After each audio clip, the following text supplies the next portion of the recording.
नमः शिवाय दोस्तों, हम रीना और रीना की दुनिया में आपका स्वागत करते हैं। तो चलिए एक माता रानी का भजन लेकर के आए हैं। आप भी मेरे साथ गाइए और गुनगुनाते रहिए। हर हर महादेव।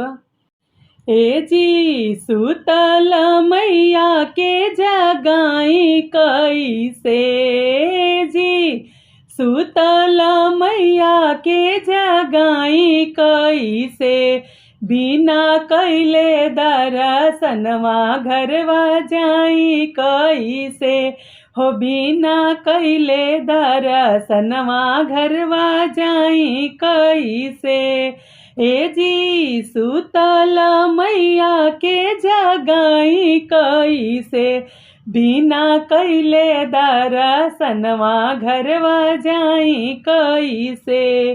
टिकवा ले ऐनी माई के से नूरा ले ऐनी, टिकवा ले ऐनी माई के से नूरा ले ऐनी, सुतल मैया के पहनाई कैसे जी, सुतल मैया के पहनाई कैसे, बिना देखले मैया रानी के घर जाई कैसे, बिना देखले मैया रानी के घर जाई कैसे। हे जी सुतल मैया के जगाई कैसे, बिना कैले दर्शनवा घरवा जाई कैसे, बिना कैले दर्शनवा घरवा जाई कैसे। झुमका ले ऐनी माई के नथिया ले ऐनी, झुमका ले ऐनी माई के नथिया ले ऐनी, सुतल मैया के पहनाई कैसे, हाँ जी सुतल मैया के पहिराई कैसे, बिना कैले दर्शनवा घरवा जाई कैसे, हो बिना कैले दर्शनवा घरवा जाई कैसे।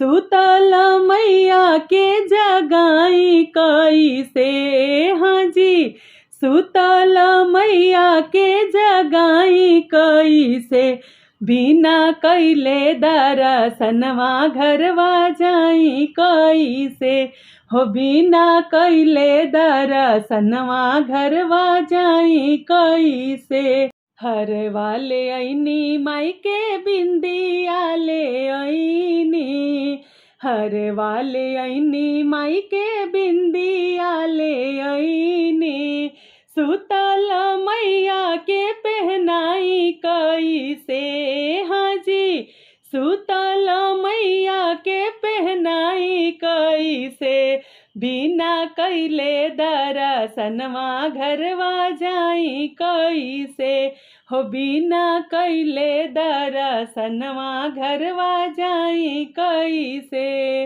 लहंगा ले ऐनी माई के साड़िया ले ऐनी, लहंगा ले ऐनी माई के साड़िया ले ऐनी, सुतल मैया के पहनाई कैसे, हाँ जी सुतल मैया के पहनाई कैसे, बिना कैले दर्शनवा घरवा जाई कैसे, हो बिना कैले दर्शनवा घरवा जाई कैसे।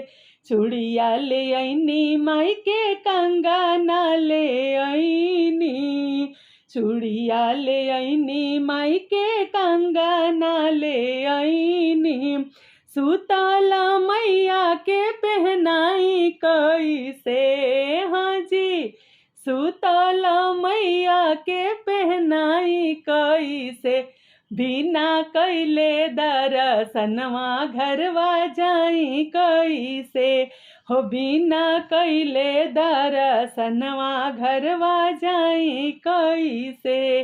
पायल ले ऐनी माई के बिछिया ले ऐनी, पायल ले ऐनी माई के महावर लेके ऐनी, सुतल मैया के पहनाई कैसे, हाँ जी जी सुतल मैया के पहनाई कैसे, बिना कैले दर्शनवा घरवा जाई कैसे, हो बिना कैले दर्शनवा घरवा जाई कैसे। भोगवा ले अइनी माई के हलवा पूड़ी लईनी, भोगवा ले अइनी माई के हलवा पूड़ी लईनी, बिना खियैले माई के जाई कैसे, हाँ जी बिना खियवले माई के जाई कैसे,